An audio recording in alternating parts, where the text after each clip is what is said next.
the fact, the fine. And when it breaks, he's right on time. And it's rolling. Best believe he's knowing. Putting it down from sports to news to politics. With entertainment just for kicks, he's rolling.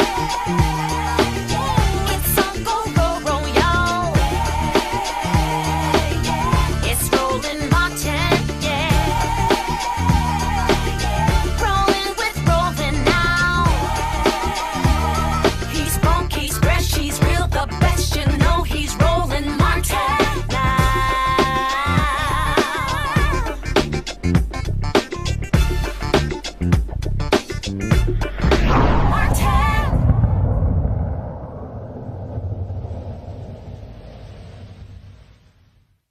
Hey folks, welcome to this special edition of Roland Martin Unfiltered. Today is July 4th, 2019, and it was 167 years ago when Frederick Douglass delivered his speech in Rochester, New York on July 5th, 1852. And the topic of this speech was, what to the slave is the 4th of July. It is considered one of the greatest speeches of all time, and what we have decided to do is to do a literal reading of the entire speech. Now, I called some friends of mine to help me with this. Among them, Sam Jackson, Laz Alonso, Reverend Frederick Douglass Haynes, Reverend William Barber, and many others. And so, over this couple of hours, you're actually going to hear all of us read this iconic speech from the great Frederick Douglass. All right, so let's go ahead and get things started. Mr. President, friends, and fellow citizens, he who could address this audience without a quailing sensation has stronger nerves than I have. I do not remember ever to have appeared as a speaker before any assembly more shrinkingly, nor with greater distrust of my ability than I do this day. The feeling has crept over me quite unfavorable to the exercise of my limited powers of speech. The task before me is one which requires much previous thought and study for its proper performance. I know that apologies of this sort are generally considered flat and unmeaning. I trust, however, that mine would not be so considered. Should I seem at ease, my appearance would much misrepresent me. The little experience I have had in addressing public meetings in country schoolhouses avails me nothing on the present occasion. The papers and placards say that I am to deliver a 4th of July oration. This certainly sounds large and out of the common way, for it is true that I have often had the privilege to speak in this beautiful hall and to address many who now honor me with their presence. But neither their familiar faces nor the perfect gauge I think I have of Corinthian Hall seems to free me from embarrassment. The fact is, ladies and gentlemen, the distance between this platform and the slave plantation from which I escaped is considerable. And the difficulties to be overcome in getting from the latter to the former are by no means slight. That I am here today is to me a matter of astonishment as well as of gratitude. You will not, therefore, be surprised if in what I have to say I evince no elaborate preparation nor grace my speech with any high-sounding exordium. With little experience and with less learning, I have been able to throw my thoughts hastily and imperfectly together. And trusting to your patient and generous indulgence, I will proceed to lay them before you. This, for the purpose of this celebration, is the 4th of July. It is the birthday of your national independence and of your political freedom. This to you is what the Passover was to the emancipated people of God. It carries your minds back to the day and to the act of your great deliverance and to the signs and to the wonders associated with that act and that day. This celebration also marks the beginning of another year of your national life and reminds you that the Republic of America is now 76 years old. I am glad, fellow citizens, that your nation is so young. 76 years, though a good old age for a man, is but a mere speck in the life of a nation. 80 years and 10 is the allotted time for individual men, but nations number their years by thousands. According to this fact, you are even now only in the beginning of your national career, still lingering in the period of childhood. I repeat, I am glad this is so. There is hope in the thought, and hope is much needed under the dark clouds which lower above the horizon. The eye of the reformer is met with angry flashes, portending disastrous times. but his heart may well beat lighter at the thought that America is young and that she is still in the impressible stage of her existence. May he not hope that high lessons of wisdom, of justice, and of truth will yet give direction to her destiny. Were the nation older, the patriot's heart might be sadder and the reformer's brow heavier. Its future might be shrouded in gloom and the hope of its prophets go out in sorrow. There's consolation in the thought that America is young. Great streams are not easily turned from channels worn deep in the course of ages. They may sometimes rise in quiet and stately majesty and inundate the land, refreshing and fertilizing the earth with their mysterious properties. They may also rise in wrath and fury and bear away on their angry waves the accumulated wealth of years of toil and hardship. They, however, gradually flow back to the same old channel and flow on as serenely as ever. But while the river may not be turned aside, it may dry up and leave nothing behind but the withered branch and the unsightly rock to howl in the abyss-sweeping wind, the sad tale of departed glory. As with rivers, so with nations. Fellow citizens, I shall not presume to dwell at length on the associations that cluster about this day. The simple story of it is that 76 years ago, the people of this country were British subjects. The style and title of your sovereign people, in which you now glory, was not then born. You were under the British crown. Your fathers esteemed the English government as the home government and England as the fatherland.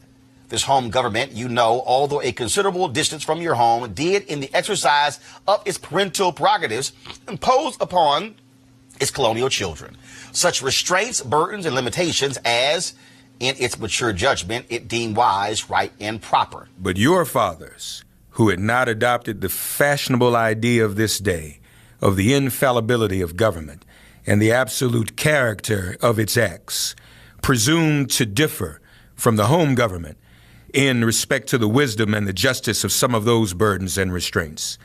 They went so far in their excitement as to pronounce the measures of government unjust, unreasonable, and oppressive, and altogether such as ought not to be quietly submitted to. I scarcely need say, fellow citizens, that my opinion of those measures fully accords with that of your fathers. Such a declaration of agreement on my part would not be worth much to anybody. It would certainly prove nothing as to what part I might have taken had I lived during the great controversy of 1776. To say now that America was right and England wrong is exceedingly easy. Everybody can say it. The dastard, not less than a noble brave, can flippantly descant on the tyranny of England towards the American colonies. It is even fashionable to do so.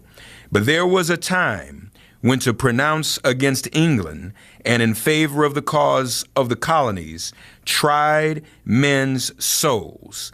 They who did so were accounted in their day plotters of mischief, agitators and rebels, dangerous men, to side with the right against the wrong, with the weak against the strong, and with the oppressed against the oppressor. Here lies the merit, and the one which, of all others, seems unfashionable in our day. The cause of liberty may be stabbed by the men who glory in the deeds of your fathers. But to proceed, feeling themselves harshly and unjustly treated by the home government, your fathers, like men of honesty and men of spirit, earnestly sought redress. They petitioned and remonstrated. They did so in a decorous, respectful, and loyal manner. Their conduct was wholly unexceptionable.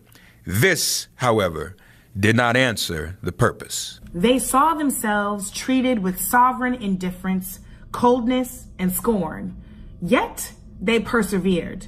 They were not the men to look back.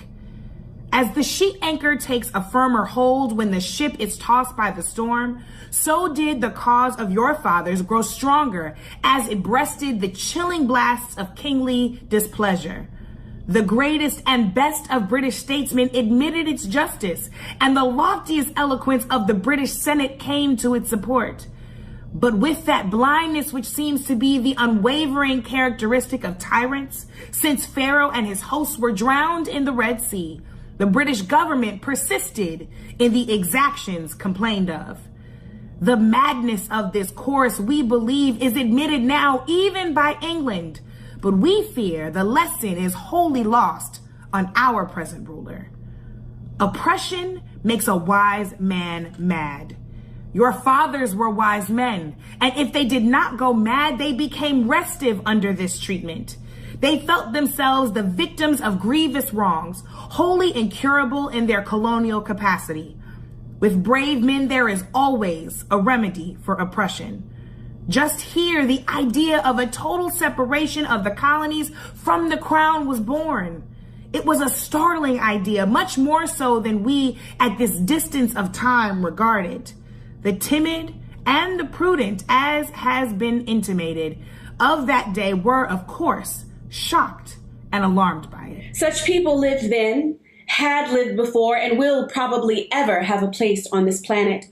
And their course in respect to any great change, no matter how great the good to be attained or the wrong to be redressed by it, may be calculated with as much precision as can be the course of the stars. They hate all changes, but silver, gold, and copper change of this sort of change they are always strongly in favor. These people were called Tories in the days of your fathers, and the appellation probably conveyed the same idea that is meant by a more modern, though a somewhat less euphonious term, which we often find in our papers applied to some of our old politicians.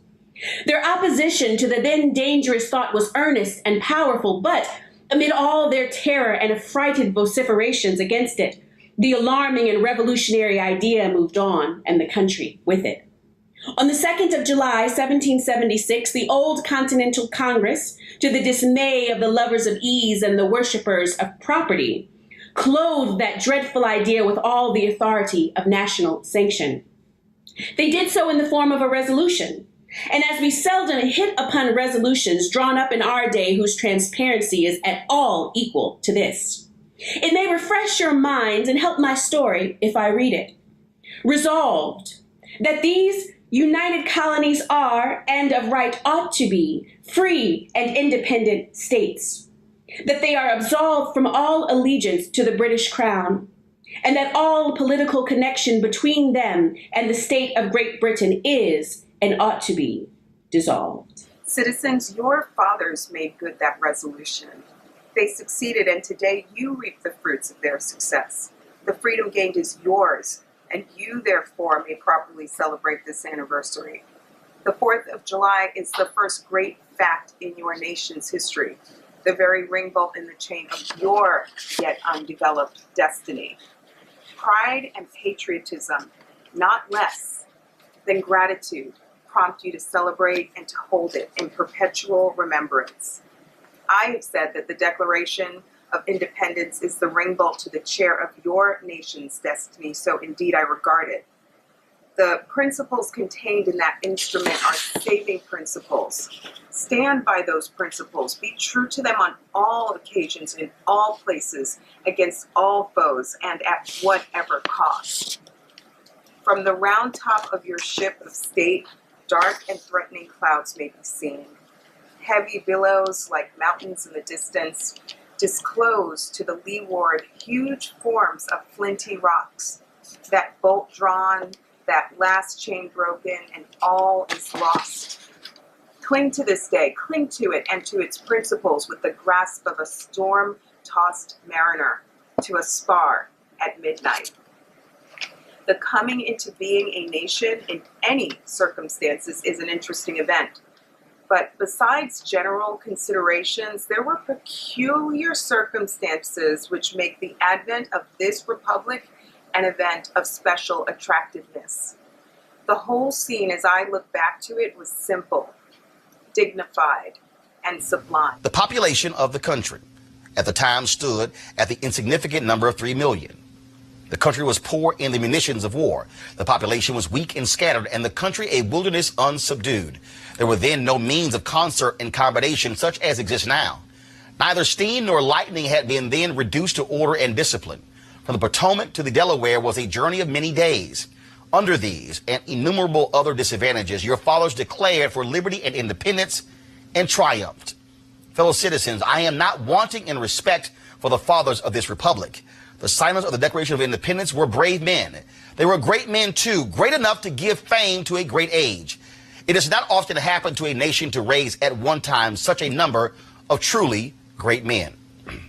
The point from which I am compelled to view them is not certainly the most favorable. Yet I cannot contemplate their great deeds with less than admiration. They were statesmen, patriots, and heroes. And for the good they did and the principles they contended for, I will unite with you to honor their memory. They loved their country better than their own private interests. And though this is not the highest form of human excellence, all will concede that it is a rare virtue, and that when it is exhibited, it ought to command respect. He who will intelligently lay down his life for his country is a man whom it is not in human nature to despise. Your fathers staked their lives, their fortunes, and their sacred honor on the cause of their country. In their admiration of liberty, they lost sight of all other interest. They were peacemen, but they preferred revolution to peaceful submission to bondage. They were quiet men, but they did not shrink from agitating against oppression. They showed forbearance, but that they knew its limits. They believed in order, but not in the order of tyranny. With them, nothing was settled that was not right. With them, justice, liberty, and humanity were final, not slavery and oppression. You may well cherish the memory of such men. They were great in their day and generation. Their solid manhood stands out the more as we contrast it with these degenerate times. How circumspect, exact, and proportionate were all their movements.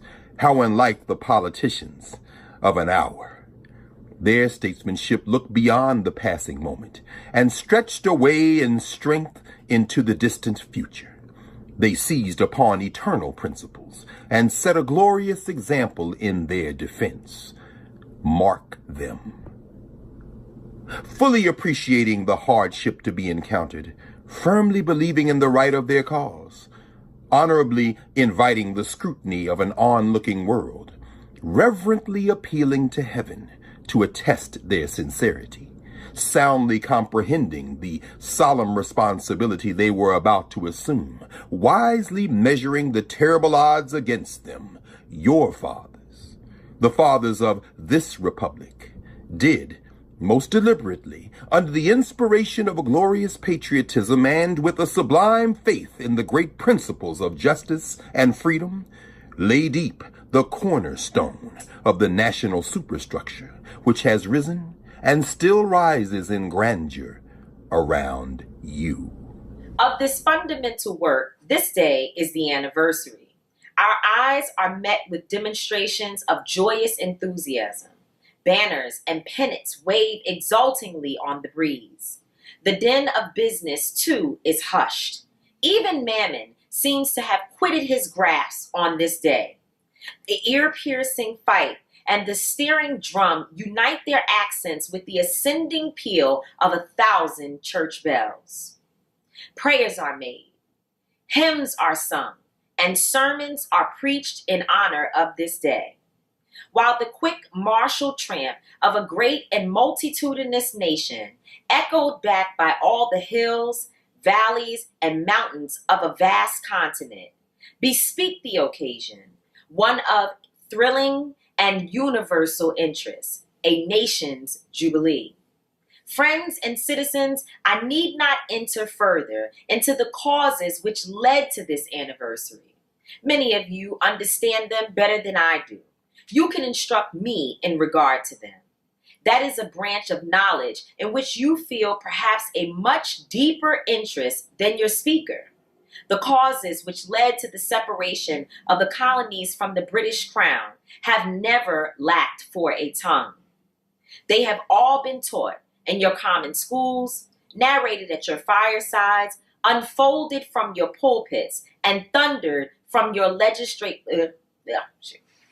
They have all been taught in your common schools, narrated at your firesides, unfolded from your pulpits, and thundered from your legislative halls, and are as familiar to you as household words. They form the staple of your national poetry and eloquence. I remember also that as a people, Americans are remarkably familiar with all facts which make it in their own favor. This is esteemed by some as a national trait, perhaps a national weakness. It is a fact that whatever makes for the wealth or for the reputation of Americans and can be had cheap will be found by Americans. I shall not be charged with slandering Americans. If I say I think the American side or any question may be safely left in American hands, I leave. Therefore, the great deeds of your fathers to other gentlemen who claim to have been regularly descended will be less likely to be disputed than mine. My business, if I have any here today, is with the present, the accepted time with God, and his cause is the ever-living now. Trust no future, however pleasant. Let the dead past bury its dead. Act in the living present, heart within, and God overhead. We have to do this with the past, only as we can make it useful to the present and to the future, to all inspiring motives, to noble deeds, which can be gained from the past. We are welcome, but now is their time, the important time. Your fathers have lived, died, and have done their work, and have done much of it well. You live and must die, and you must do your work.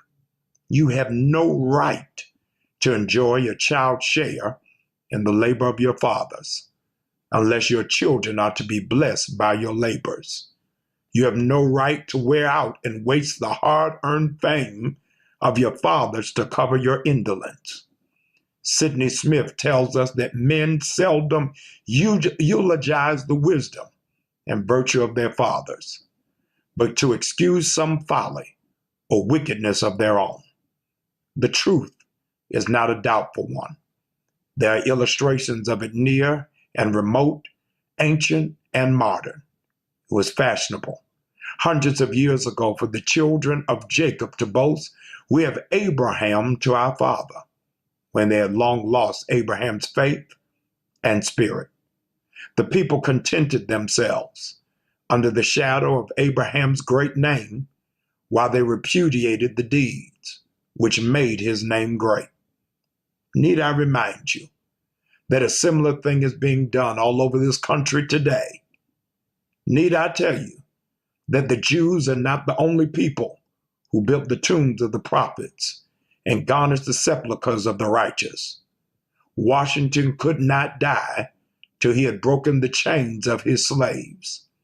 Yet his monument is built up by the price of human blood, and the traitors in the bodies and souls of men shout, "We have Washington to our father." Alas, that it should be so, yet so it is. The evil that men do lives after them.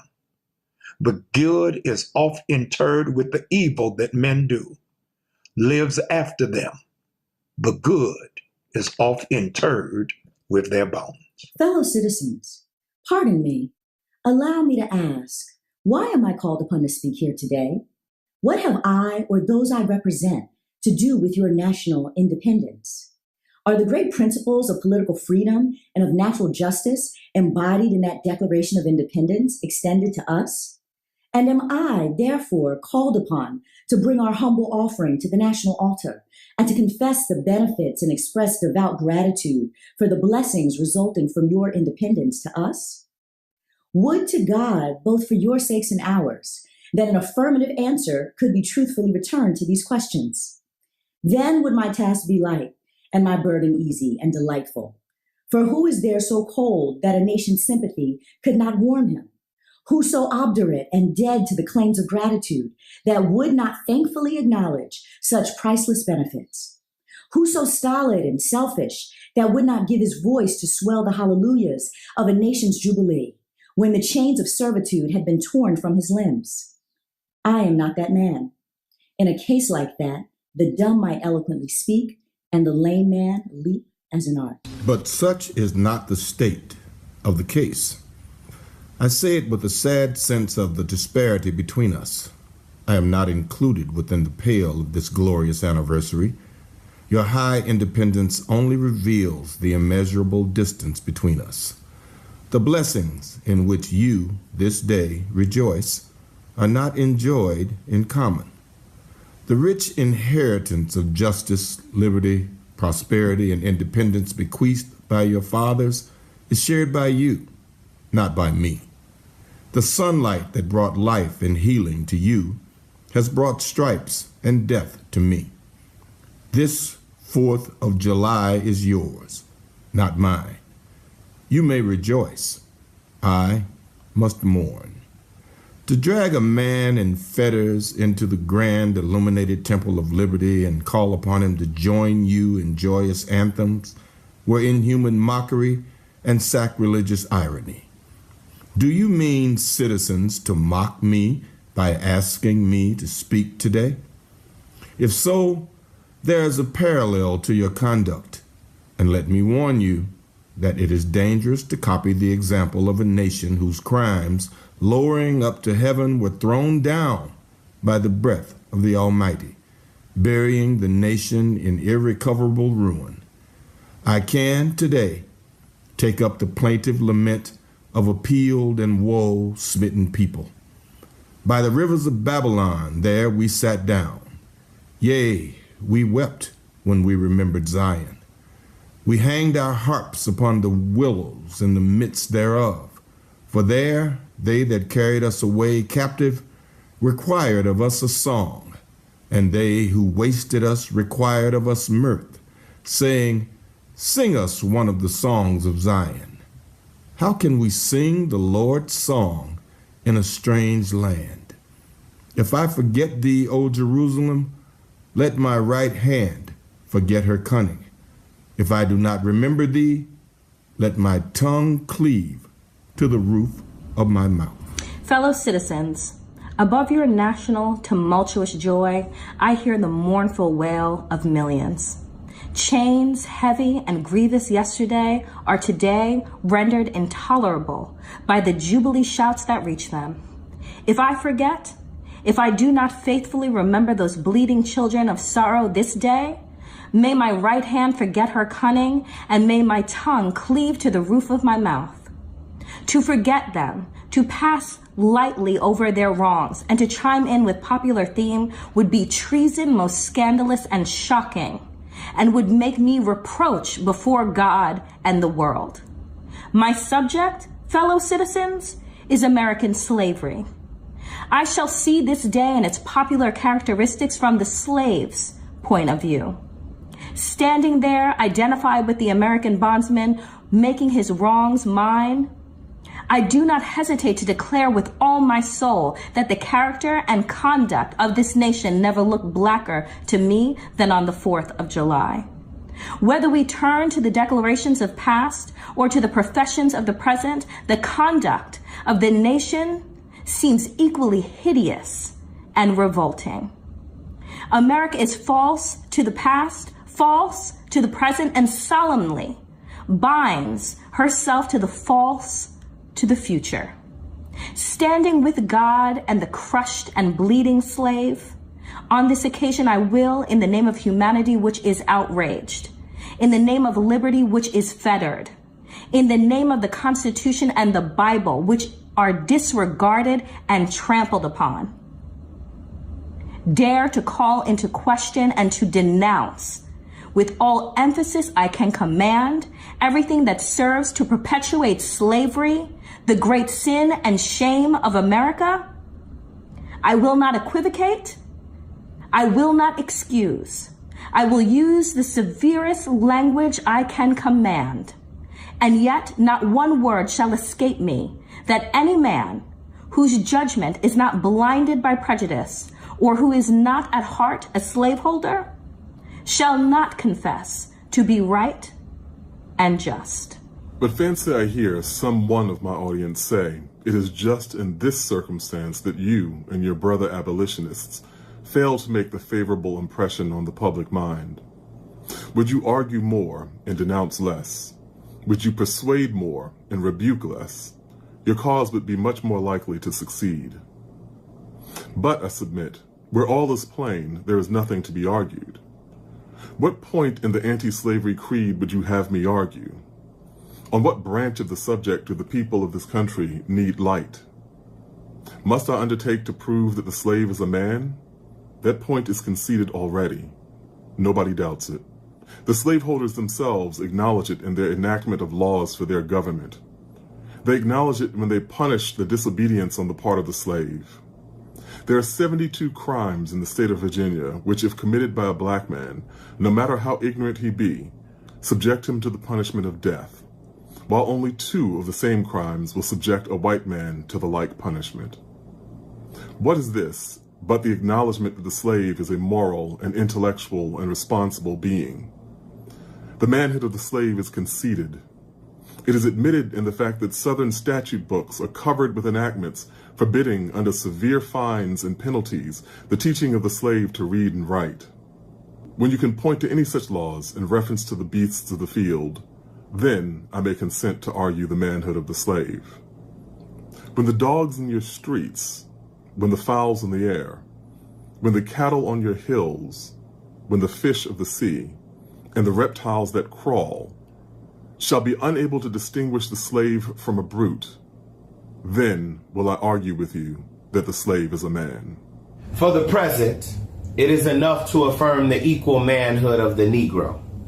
Is it not astonishing that while we are plowing and planting and reaping, using all kinds of mechanical tools, erecting houses, constructing bridges, and building ships, working in metals of brass and iron and copper and silver and gold, that while we are reading, writing, and ciphering, acting as clerks, merchants, and secretaries, having among us lawyers, doctors, ministers, poets, authors, editors, orators, and teachers, that while we are engaged in all manner of enterprise common to other men, digging gold in California, capturing the whale in the Pacific, feeding sheep and cattle on the hillside, living, moving, acting, thinking, planning, living in families as husbands, wives, and children, and above all confessing and worshiping the Christian's God, and looking hopefully for life and immortality beyond the grave, we're called upon to prove that we're men. Would you have me argue that man is entitled to liberty, that he is the rightful owner of his own body? You've already declared it. Must I argue the wrongfulness of slavery? Is that a question for Republicans? Is it to be settled by the rules of logic and augmentation as a matter beset with great difficulty, involving a doubtful application of the principle of justice so hard to be understood? How should I look today in the presence of Americans dividing and subdividing a discourse to show that men have a natural right to freedom? Speaking of it relatively, positively, negatively, and affirmatively, to do so would make myself look ridiculous and offer an insult to your understanding. There is not a man beneath the canopy of heaven that does not know that slavery is not for him. What? Am I to argue that it's wrong to make men brutes, to rob them of their liberty, to work them without wages, to keep them ignorant of their relations to other men, to beat them with sticks, to flay their flesh with the lash, to load their limbs with irons, to hunt them with dogs, sell them at auction, to sunder their families, to knock out their teeth, to burn their flesh, to starve them into obedience and submission to their masters? Must I argue that a system thus marked with blood and stained with pollution is wrong? No, I will not. I have better employments for my time and strength than such arguments would imply. What then remains to be argued? Is it that slavery is not divine? That God did not establish it? That our doctors of divinity are mistaken? There is blasphemy in the thought. That which is inhumane cannot be divine. Who can reason on such a proposition? That they can. May I cannot. The time for such an argument is past. At a time like this, scorching irony, not convincing argument, is needed. Oh, had I the ability and I could reach the nation's ear, I would today pour out a fiery stream of biting ridicule, blasting reproach, withering sarcasm, and stern rebuke. For it is not the light that is needed, but fire. It is not the gentle shower, but thunder. We need the storm, the whirlwind, and the earthquake. The feeling of the nation must be quickened, and the conscience of the nation must be aroused. The propriety of the nation must be startled, and the hypocrisy of the nation must be exposed, and its crimes against God and human must be proclaimed and denounced. What to the American slave is your 4th of July? I answer, a day that reveals to him and her more than all the other days in the year a gross injustice and cruelty to which he and she is the constant victim. To him and her, your celebration is a sham. Your boasting liberty an unholy license. Your national greatness, a swelling vanity. Your sounds of rejoicing are empty and heartless, and your denunciation of tyrants, brass-fronted impudence. Your shouts of liberty and equality, hollow mockery. Your prayers and hymns, your sermons and thanksgivings, with all of your religious parade. The solemnity are to him and her mere bombast, fraud, depiction, and hypocrisy. A thin veil to cover up the crimes which should disgrace a nation of savages. There is not a nation on this earth more guilty of practices more shocking and bloody than are the people of these United States at this very hour.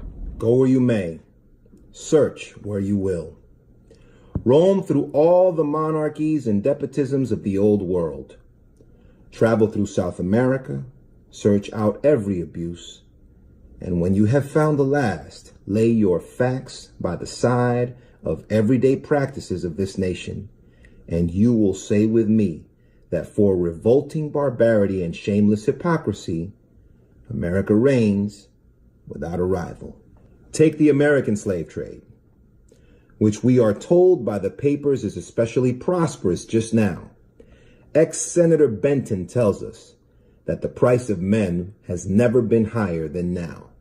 He mentions the fact to show that slavery is in no danger. This trade is one of the peculiarities of American institutions. It is carried out in all the large towns and cities in one half of this Confederacy, and millions are pocketed every year by dealers in this horrid traffic. In several states, this trade is a chief source of wealth. It is called, in contradistinction to the foreign slave trade, the internal slave trade. It is probably called so, too, in order to divert from its horror with which the foreign slave trade is contemplated. That trade has long since been denounced by this government as piracy. It has been denounced with burning words from the high places of the nation as an execrable traffic. To arrest it, to put an end to it, this nation keeps a squadron at immense cost on the coast of Africa. Everywhere in this country, it is safe to speak of this foreign slave trade as a most inhuman traffic, opposed alike to the laws of God and of man. The duty to extirpate and destroy it is admitted even by our doctors of divinity. In order to put an end to it, some of these last have consented that their colored brethren, nominally free, should leave this country and establish themselves on the western coast of Africa. It is, however, a notable fact that while so much execration is poured out by Americans upon those engaged in the foreign slave trade, the men engaged in the slave trade between the states pass without condemnation, and their business is deemed honorable. Behold the practical operation of this internal slave trade. The American slave trade, sustained by American politics and American religion. Here you will see men and women reared like swine for the market. You know what is a swine drover? I will show you a man drover. They inhabit all of our southern states. They perambulate the country and crowd the highways of the nation with droves of human stock. You will see one of these human flesh jobbers armed with pistol, whip, and bowie knife, driving a company of 100 men, women, and children from the Potomac to the slave market at New Orleans. These wretched people are to be sold singly or in lots to suit purchasers. They are food for the cotton field and the deadly sugar mill. Mark the sad procession as it moves warily along, and the inhuman wretch who drives them. Hear his savage yells and his blood-chilling oaths as he hurries onto his affrighted captives. There, see the old man, with locks thinned and gray. Cast one glance, if you please, upon that young brother, whose shoulders are bare to the scorching sun, her briny tears falling on the brow of the babe in her arms. See, too, that girl of 13 weeping, yes, weeping, as she thinks of her mother from whom she's been torn. The drove moves tardily. Heat and sorrow have nearly consumed their strength. Suddenly you hear a quick snap, like the discharge of a rifle. The feathers clank, and the chain rattles simultaneously. Your ears are saluted with a scream that seems to have torn its way to the center of your soul. That crack you heard was the sound of a slave whip. The scream you heard was from the woman you saw with the babe. Her speed had faltered under the weight of her child and her chains. That gash on her shoulder tells her to move on. Follow the drove to New Orleans. Attend the auction. See men examined like horses. See the forms of women rudely and brutally exposed to the shocking gaze of American slave buyers. See this drove sold and separated forever. And never forget the deep, sad sobs that arose from that scattered multitude. Tell me, citizens, where, under the sun, you could witness a spectacle more fiendish and shocking. Yet, this is but a glance at the American slave trade as it exists at this moment in a ruling part of the United States. I was born amid such sights and scenes. To me, the American slave trade was a terrible reality. When a child, my soul was often pierced with its horrors. I lived in Phillip Street, Fells Point, Baltimore, and have watched from the wharfs the slave ships in the basin, anchored from the shore with their cargoes of human flesh, waiting for favorable winds to waft them down the Chesapeake. There was at that time a grand slave mart kept at the head of Pratt Street by Austin Woodfolk. His agents were sent into every town and county in Maryland announcing their arrival through the papers and on flaming handbills headed "Cash for Negroes." These men were generally well-dressed men and very captivating in their manners, ever ready to drink, to treat, and to gamble. The fate of many a slave has depended upon the turn of a single card, and many a child has been snatched from the arms of its mother by bargains arranged in a state of brutal drunkenness. The fleshmongers gather up their victims by the dozens and drive them chained to the General Depot at Baltimore. When a sufficient number have been collected here, a ship is chartered for the purpose of conveying the forlorn crew to Mobile or to New Orleans. From the slave prison to the ship, they are usually driven in the darkness of night, for since the anti-slavery agitation, a certain caution is observed. In the deep, still darkness of midnight, I have been often aroused by the dead, heavy footsteps and the piteous cries of the chain gangs that passed our door. The anguish of my boyish heart was intense, and I was often consoled when speaking to my mistress in the morning to hear her say that the custom was very wicked and that she hated to hear the rattle of the chains and the heart-rending cries.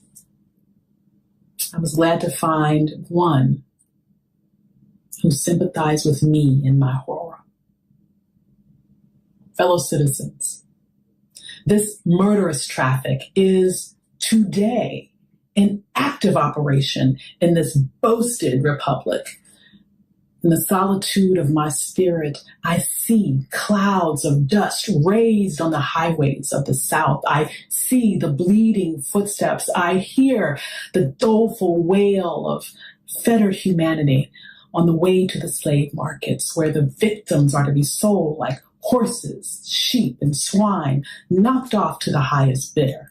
There I see the tenderest of ties ruthlessly broken to gratify the lust, caprice, and reciprocity of the buyers and sellers of men.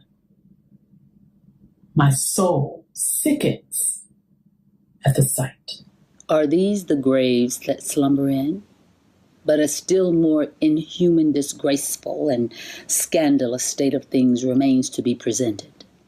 By an act of the American Congress, not yet 2 years old, slavery has been nationalized in its most horrible and revolting form. By that act, Mason and Dixon's line has been obliterated. New York has become as Virginia, and the power to hold, hunt, and sell men and women and children as slaves remains no longer a mere state institution, but is now an institution of the whole United States. The power is coextensive with the Star-Spangled Banner and American Christianity. Where these go, may also go the merciless slave hunter. Where these are, man is not sacred. He is a bird for the sportsman's gun. By that most foul and fiendish of all human degrees, the liberty and person of every man are put in peril.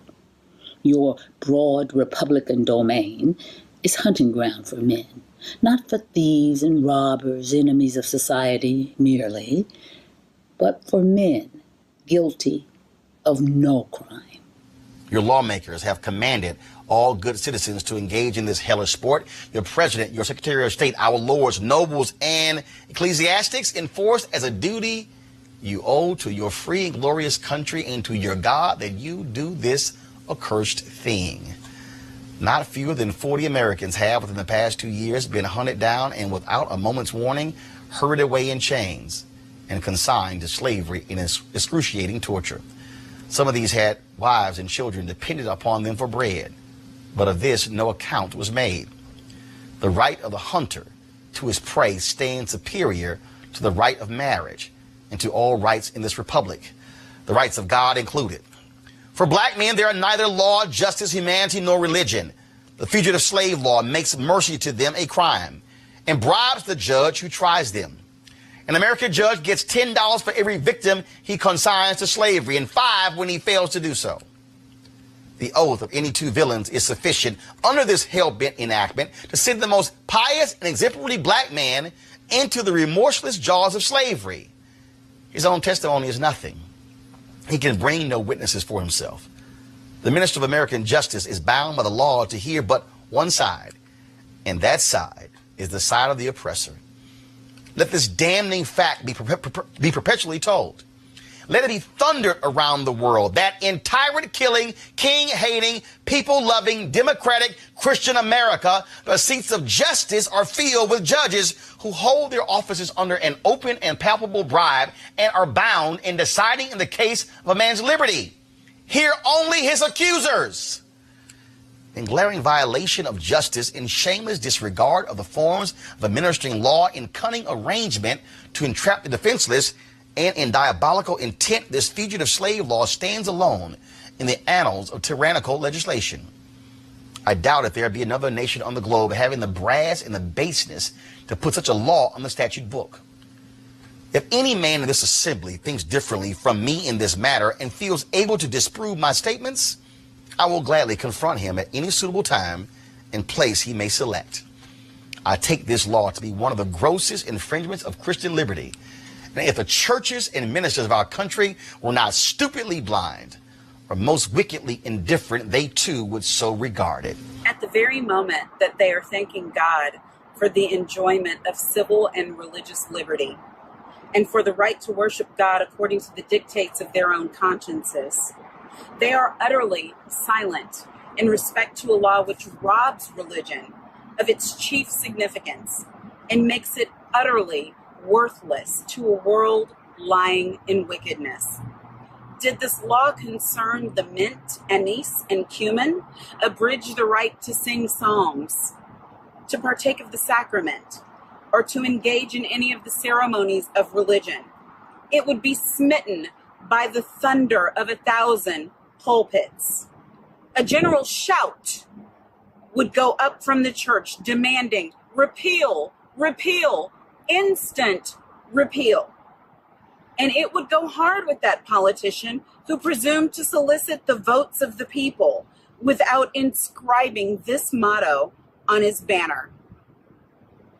Further, if this demand were not complied with, another Scotland would be added to the history of religious liberty, and the stern old Covenanters would be thrown into the shade.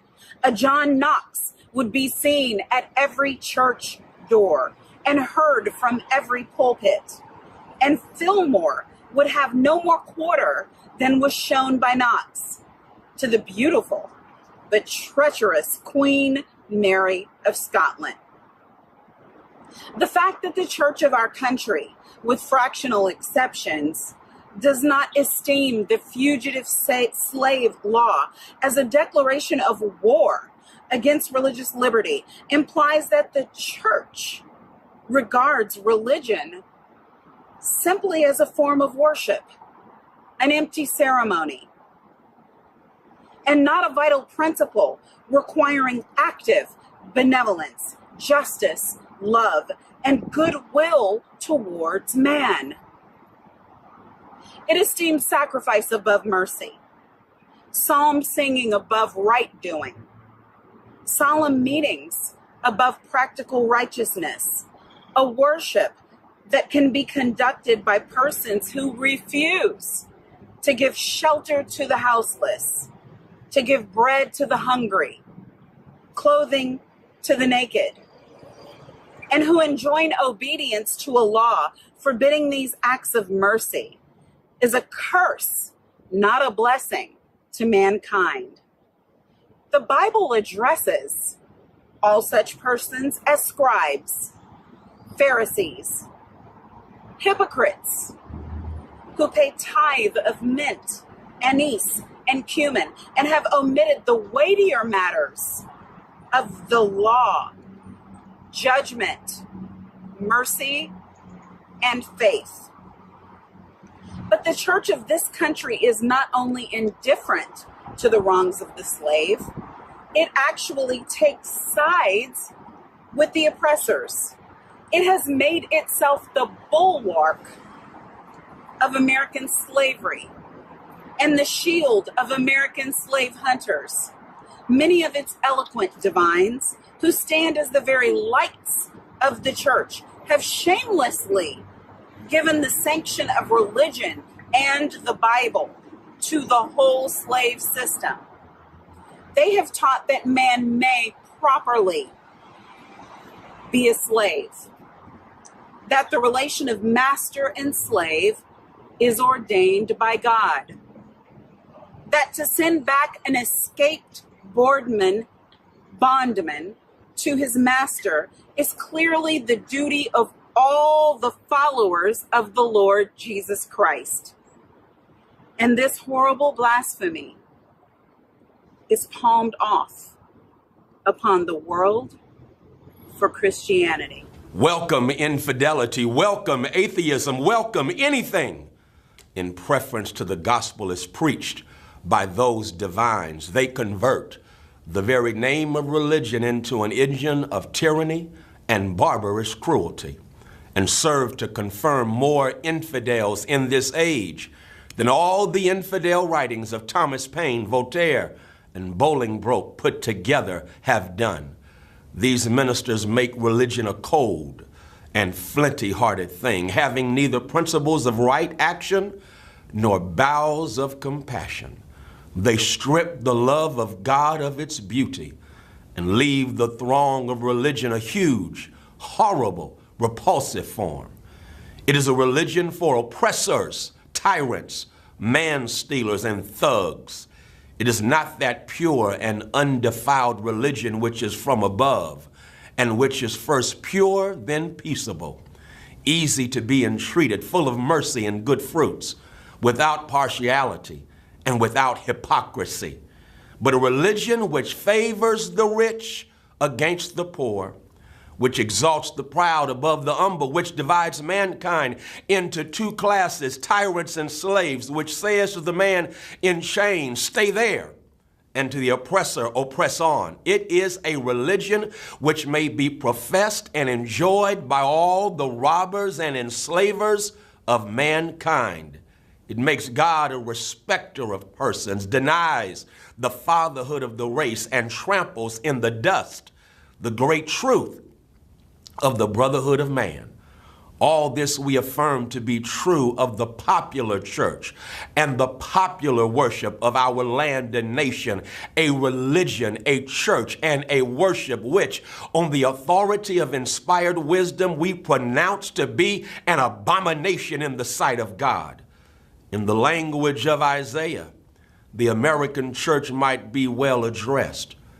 Bring no more vain ablations. Incense is an abomination unto me. The new moons and Sabbaths, the calling of assemblies, I cannot away with. It is iniquity, even the solemn meeting. Your new moons and your appointed feast, my soul hateth.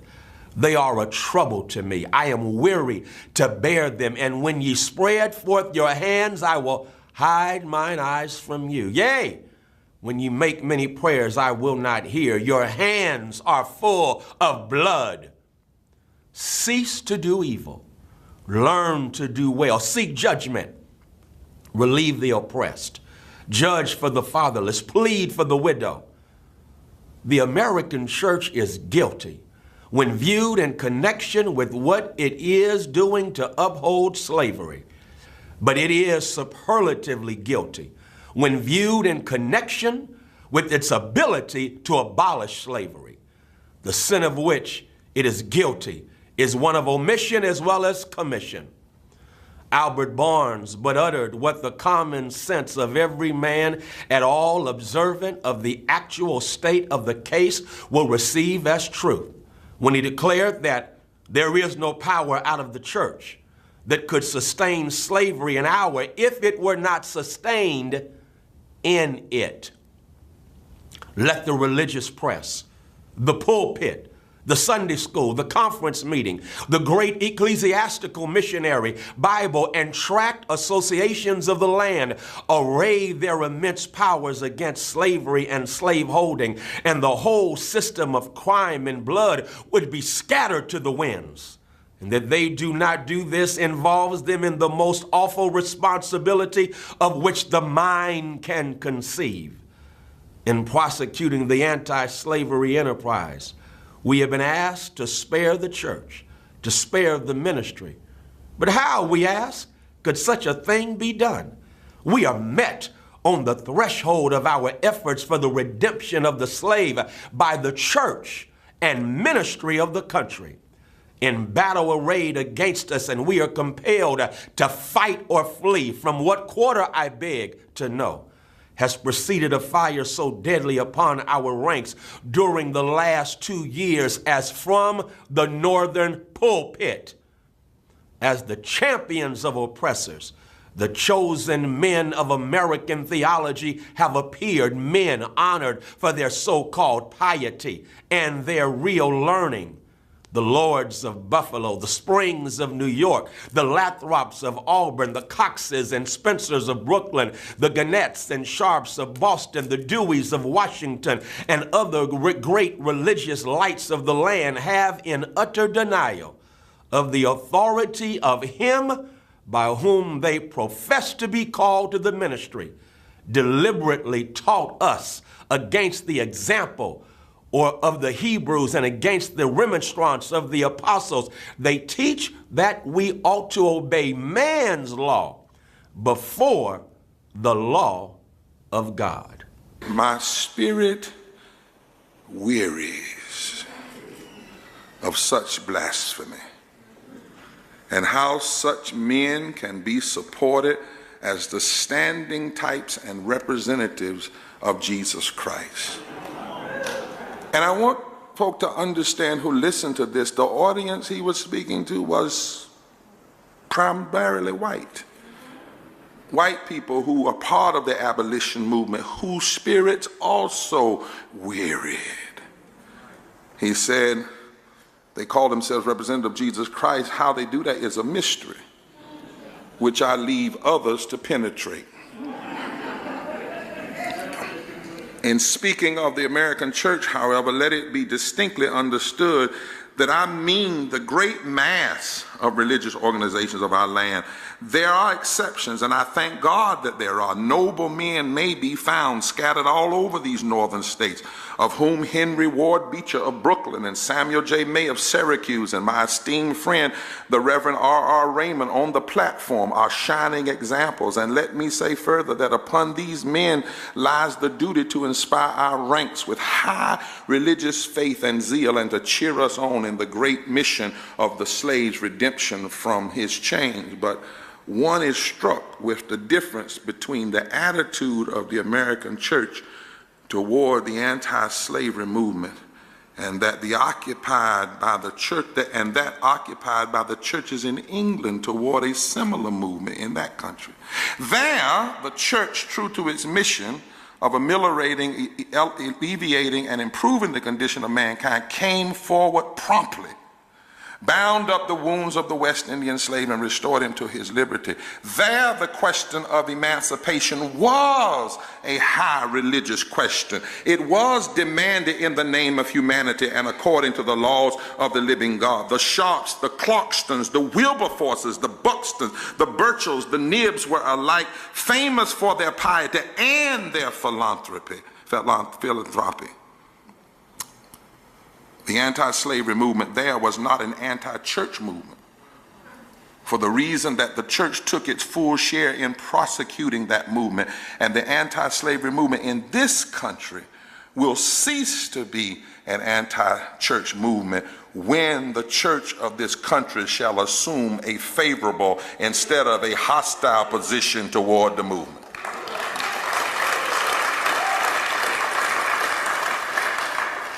Americans, he said, your Republican politics, not less than your Republican religion, are flagrantly inconsistent.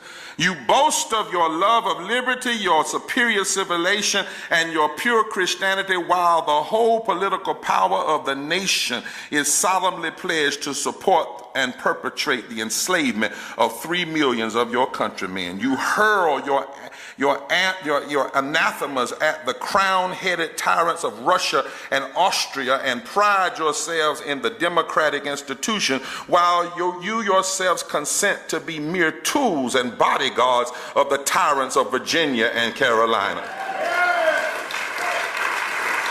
You invite to your shores fugitives of oppression from abroad, honor them with banquets, greet them with ovations, cheer them, toast them, salute them, protect them, and pour out your money to them like water. But the fugitives of your own land you advertise, hunt, arrest, shoot, and kill.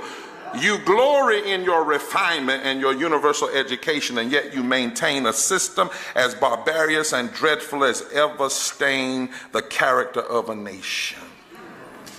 You shed tears over fallen hungry and make the sad stories of her wrong the theme of your poets and statesmen and orators till your gallant sons are ready to fly to arms to vindicate her cause against her oppressor. But in regard to the tens of thousands of wrongs of the American slave, you would enforce the strictest silence. You're all on fire at the mention of liberty for France or Ireland, but you're as cold as an iceberg at the thought of liberty for the enslaved of America. You declare before the world and are understood by the world to declare that you hold these truths to be self-evident, that all men are created equal and endowed by their Creator with certain inalienable rights, and that among these are life, liberty, and the pursuit of happiness. And yet you hold securely in a bondage which, according to your own Thomas Jefferson, is worse than the ages of that which your fathers rose in rebellion to oppose. A seventh part of the inhabitants of your country. Fellow citizens, I will not enlarge further on your national inconsistencies. The existence of slavery in this country brands your republicanism as a sham, your humanity as a base pretense, and your Christianity as a lie. It destroys your moral power abroad. It corrupts your politicians at home. It saps the foundation of religion. It makes your name a hissing and a byword to a mocking earth. It is the antagonistic force in your government, the only thing that seriously disturbs and endangers your union. It fetters your progress. It is the enemy of improvement, the deadly foe of education. It fosters pride. It breeds insolence. It promotes vice. It is a curse to the earth that supports it, and yet you cling to it as if it were the sheet anchor of all your hopes. Oh, be warned. Be warned. A horrible reptile is coiled up in your nation's bosom. The venomous creature is nursing at the tender breast of your youthful republic. For the love of God, tear away and fling from you this hideous monster, and let the weight of 20 millions crush and destroy it forever. But it is answered in reply to all this, that precisely what I have now denounced is in fact guaranteed and sanctioned by the Constitution of the United States. That the right to hold and to hunt slaves is a part of that Constitution, framed by the illustrious fathers of this republic. Then, I dare to affirm, notwithstanding all I have said before, your fathers stooped, basely stooped, to palter with us in a double sense, and keep the word of promise to the ear, but break it to the heart. And instead of being the honest men I have before declared them to be, they were the veriest impostors that ever practiced on mankind. This is the inevitable conclusion, and from it there is no escape. But I differ from those who charge this baseness on the framers of the Constitution of the United States. It is a slander upon their memory, at least so I believe. There is not time now to argue the constitutional question at length, nor have I the ability to discuss it as it ought to be discussed. The subject has been handled with masterly power by Lysander Spooner, Esquire, by William Goodell, by Samuel E. Sewell, Esquire, and last, though not least, by Gerrit Smith, Esquire.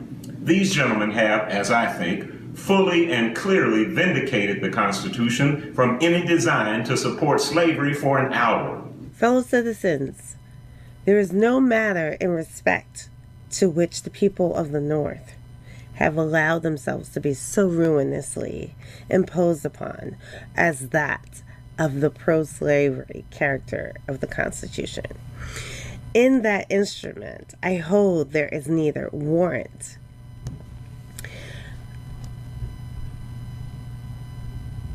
license nor sanction of the hateful thing, but interpreted as gateway, or is it in the temple?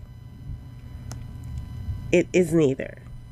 While I do not intend to argue this question on the present occasion, let me ask, if it be not somewhat singular that, if the Constitution were intended to be, by its framers and adopters, a slaveholding instrument, why neither slavery, slaveholding, nor slave can it ought to be interpreted? The Constitution is a glorious liberty document. Read its preamble. Consider its purposes. Is slavery among them? We're asking. Is it at the anywhere be found in it? What would be thought of an instrument drawn up, legally drawn up, for the purpose of entitling the city of Rochester to a tract of land in which no mention of land was made? Now, there are certain rules of interpretation for the proper understanding of all legal instruments.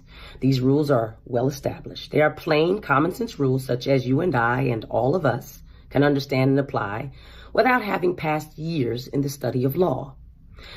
I scout the idea that the question of the constitutionality or unconstitutionality of slavery is not a question for the people. I hold that every American citizen has the right to form an opinion of the Constitution and to propagate that opinion, and to use all honorable means to make his opinion the prevailing one. Without this right, the liberty of an American citizen would be as insecure as that of a Frenchman. Ex-Vice President Dallas tells us that the Constitution is an object to which no American mind can be too attentive and no American heart too devoted.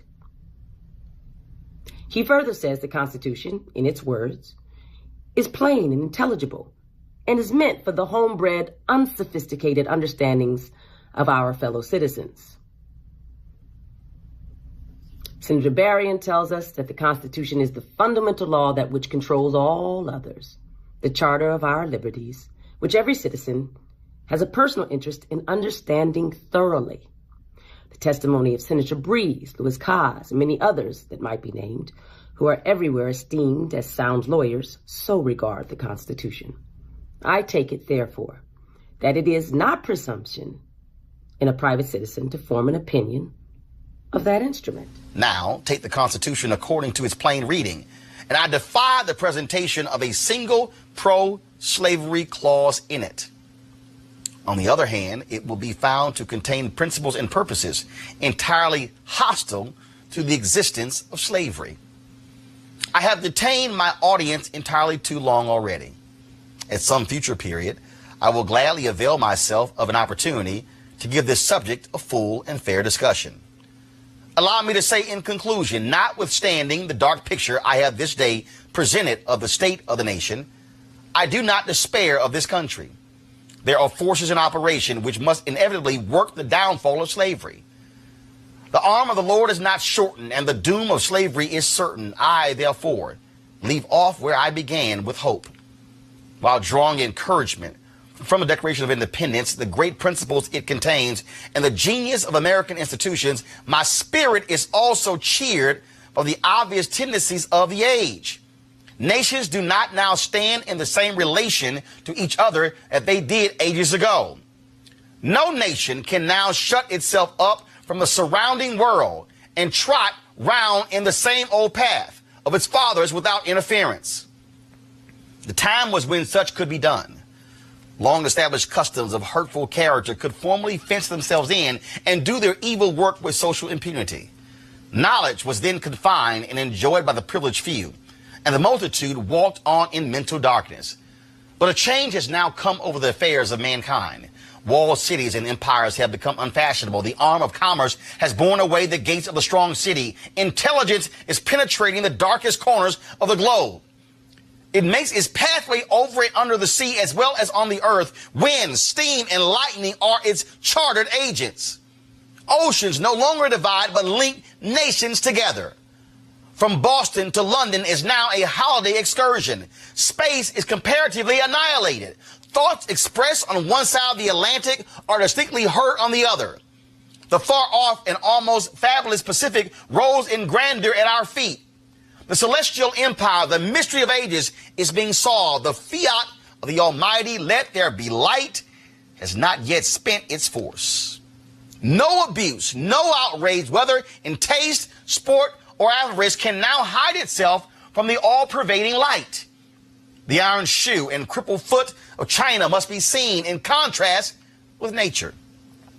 Africa must rise and put on her yet unwoven garment. Ethiopia shall stretch out her hand unto God. And the fervent aspirations of William Lord Garrison I say, and let every heart join in saying it, Godspeed the year of Jubilee, the wide world o'er, when from their galling chains set free. The oppressed shall vilely bend the knee and wear the yoke of tyranny like brutes no more. That year will come and freedom's reign to man his plundered fights again restore. Godspeed the day when human blood shall cease to flow. In every clime be understood the claims of human brotherhood, and each return for evil good, not blow for blow. That day will come, all feuds to end, and change into a faithful friend each foe. Godspeed the hour, the glorious hour, when none on earth shall exercise a lordly power, nor in a tyrant's presence cower, but to all manhood's stature tower by equal birth. That hour will come to each to all, and from his prison house the thrall go forth. Until that year, day, hour arrive, with head and heart and hand I'll strive to break the rod and rend the guide, the spoiler of his prey deprived. So witness heaven, and never from my chosen post, whate'er the peril or the cost, be driven. That, folks, was a speech Frederick Douglass delivered in Rochester, New York on July 5th, 1852, talking about what does the 4th of July mean to the slave. We wanted you to hear all of that because it puts in the proper context not only the state of America in 1852, but the state of America in 2019. So while others go with Trump on in front of the Lincoln Memorial, and he gives this speech and throws this party, and the tanks are there and fireworks go off, let us remind him, let's remind Republicans, remind Democrats, remind America, remind Fox News and CNN and MSNBC and ABC and NBC and CBS, remind Wall Street to Main Street to MLK Street, remind this nation that it is not a perfect union, that it still has not fully granted freedom to the former slaves, the ancestors of those who were enslaved, those who built this country. We certainly hope you enjoyed this presentation of Frederick Douglass's speech. Be sure to support Roland Martin Unfiltered by going to RolandMartinUnfiltered.com and support our Bring the Funk fan club. Every dollar you give goes to support this show to make this happen. Nobody else would do something like this on this day. And that's why having this show, black owned, black controlled, controlling our narrative, is so important. I'm Roland Martin. Have a great day. Holla! Folks, Black Star Network is here. Hold no punches! I'm real revolutionary right now. Support this man, Black Media. He makes sure that our stories are told.